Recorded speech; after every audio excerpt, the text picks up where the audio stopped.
Let's get into it. Welcome back to my channel, everybody. My name is Eliasha Smith, and this is Faithfully Rebooted. This is the second episode of Proverbs 31. First episode we went over worth. This episode we're going to be going over having confidence in God.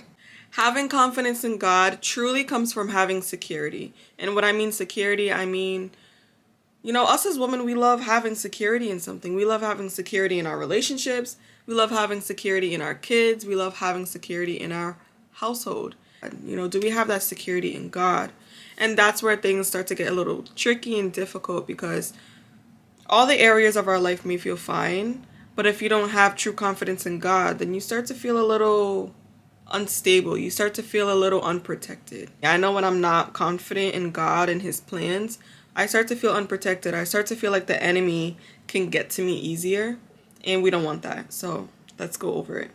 I'm going to be going over Psalm 16, the Psalm of David, where David is praising God and he's saying, "You are Lord, Jesus, you're Master." And we all say that a lot. We all say, "Jesus, you are Lord." Yes, I believe that. But it's the confidence behind it. Do you believe that God can make ways? Do you believe that God can pull you out of your situation? Psalm 16, 7 through 8 says, "I will praise the Lord who counsels me. Even at night, my heart instructs me. I will keep my eyes always on the Lord, with Him as my right hand. I will not be shaken." So this verse is really talking about being shaken by our own perspective of life. A lot of times God gives us our calling and it's right in front of our face. It's just we don't have the confidence and we can't see everything that He sees. God's not going to give you the whole itinerary of what He has planned for your life. He's just going to give you little bits and pieces. But it's up to us to just trust the process and not try to lean on our own understanding. So it's important to know that the plan that God has for you is way sovereign than the plan you have for you. Think about it like this. God has eternal purpose for you, and we have like this momentary purpose for us. It's really against eternal purpose versus momentary purpose. That's how I see it. It's so easy to go with our plan B instead of going with God's plan A and His one plan that He has over our life, because we're not confident in it. We want to go with what feels comfortable. We are humans. We go with what feels secure. A person's not going to just jump off a cliff. A person's not going to do extravagant things on a day-to-day basis. We have a schedule, we have routines, and that's to make us feel comfortable. But the calling that God has over your life, maybe He's trying to pull you out of that comfort zone. And in order to bring you there, He needs you to be less comfortable with your situation and go into places that you may not think you can be. But if we have the mindset that we are in control of our lives, that we have the ultimate plan over our lives, we stay in this comfort zone and we stay around not only people, but environments that aren't sustainable for us. I can really vouch on this. I am very, very, very, very, very, I'm like, schedule this, schedule that, schedule that. My 5-year plan is set in line. I have everything set. I know when I want to get married. I know when I want to have kids. Everything is planned. But it wasn't really until like this year that God is like, "You don't trust me." And I'm like, "What do you mean, God? I trust you. I pray to you. I have devotionals for you. I'm, fasting." But that doesn't mean that you're having confidence in God and trusting Him. Having trust in God really is kind of like having a blindfold on. You put this blindfold on, but you know that God is going to lead you. You know that He's going to sway you away from the cracks and the cliffs, and that He's going to make a way for you. Okay, here are some tips, everybody, that steer you away from having a mindset where you are in control. And this really helped me personally. Tip number 1 is think about how the Lord wants you to live versus how you want to live. And I said this before, God has an eternal purpose for us, and we can only see so much. So we have this present type of future, this present type of purpose where we don't really see what's in the future. So we're planning our life based on what we see now. So start thinking about how God made you. God made you in His image. Like I said in the last episode, God made you in His image, and you are capable, and there's so much to you, but you need to start believing that God can pull you into those places. Second tip, and this is my favorite tip, communicate with God. God already sees your heart. God already knows that you're doubtful, that you're worried that the plan that He has for you may not perspire, may not come into play. Talk to Him. Let Him know that you're worried. God already knows your heart. He already sees your mind and your thought process. So you can't hide it from Him. You can't act like you're not worried, because then that kind of brings you further away from the calling that God has for you when you are ignoring the fact that you're worried and you're scared and you're doubtful. It's hard to go into that calling if you have those characteristics to you and you don't really trust God. Third point, and this is so detrimental to a lot of us Christians. Just because you are a Christian or just because you're a believer, that does not exempt you from the bad things or the failures that's going to happen to you in life. Us, we all second guess. We all go through failures. And that's to say, believers and non-believers, we all go through the same thing. We all go through successes. Sometimes we look at non-believers and we're like, why are you so successful if you don't believe in God? But God is a great God. God is a sovereign God. And it's important to stop questioning why God is doing something in your life and start analyzing why God isn't doing something in your life or why God is doing something in your life. There's always a reason. Tip 4, base your life on God, not your circumstances. You can feel joy despite your deepest troubles when you're in a relationship with God. And I'm just looking at my notes over here.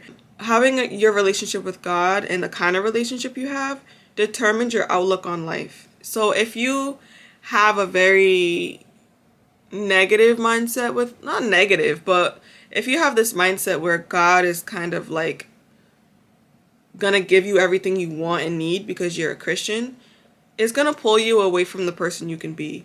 Now, if you have this mindset where God is sovereign through the good and the bad, and things are gonna happen, this is life, this is a journey, it allows you to live life a little easier. Now, what I mean by this is when you base your happiness on external circumstances, it means you're only finding joy in the things that's going well for you. You're not appreciating the things that God is probably pulling you away from. Sometimes God pulls us away from things because we may not be ready. He knows it's not in our life plan, or He's just trying to protect us. That's the kind of God we serve. That's the Father we serve. Think of your parents, or like when we were kids and we want to do something and our parents like, no, you can't do that. It's not because they hate us. It's because they want to protect us. And that's the way God is. So when you have failures in your life, don't think about it like, oh, nothing's working out. My plan's not working out. Think about it as, what is God probably protecting me from? What is God trying to show me? So that all goes down to have contentment in God. Have contentment in God through the storm, through the rain, and even through the rainbows as well. Now we're going to go back to Proverbs, and we're going to I'm going to show you guys some verses I found about having confidence in God, but necessarily not just having confidence in God, but also having confidence in your companionship. So this is kind of through a spouse's perspective, how your spouse is going to trust you if you trust God. Proverbs 31:11-12 says, her husband has full confidence in her and lacks nothing of value. She brings him good, not harm, all the days of her life. So if you are rooted in God, it's not just internal. This is how I see it. It's not just internal. It shows externally, and your partner will know. Your partner will see that he can trust you. Your partner knows that your foundation is truly in the one thing that will never fail, which is Jesus Christ. He can then trust you and allow you to lead him as the woman you are. A lot of us find foundation in ourselves. We find foundation in our marriages and in our boyfriends. A lot of us find foundation a lot in our kids. And this is when marriages go wrong. This is when things take a left turn because your foundation isn't sturdy. Your foundation isn't based on things that are everlasting. It's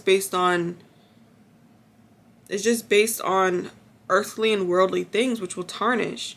I'm not good at analogies, but I think this analogy is good. You walk into a building. Are you thinking about that building collapsing? Most of the time, no. If it's a good, sturdy building, that building has good foundation. That building is set on good concrete. So you're not thinking about dying or something happening to you when you walk in there. That's the same way we should be thinking about God. We know that our foundation should be in God, and when it is, we're sturdy. And our partners see that. Our partners see, wow, she has foundation in God. I can trust her.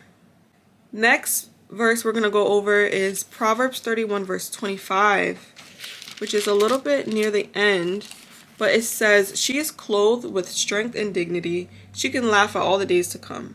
And this just goes to show that while trusting God and having confidence in God, you start to see the woman that God has always wanted you to be. You know, you really start to tap into who God created you to be as a woman. And you begin having confidence that God made you as that girl. Not like in a cocky way, but in a humbling, edifying way. Like, wow, like God is capable of so much, of making me become this woman. It makes it easier.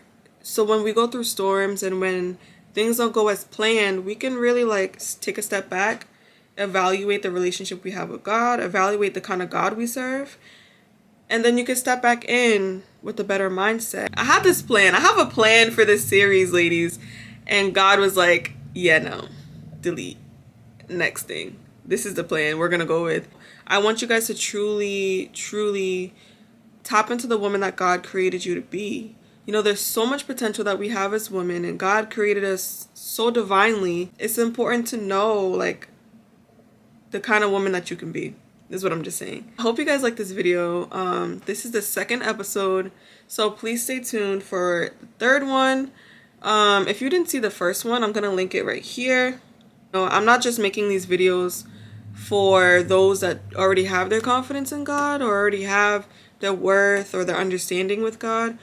I'm making this video for those that don't. I'm making this video for those that need help, that need assistance. Just like I needed assistance. I couldn't find any of these kind of videos that really just sat down and talked to me and was honest and was real. I needed that. So that's why I'm giving this to you guys, and I hope you guys like it so much. Make sure you like, comment, and subscribe. And don't forget to turn on your post notifications so you can know when I post. And I hope you guys have a blessed day.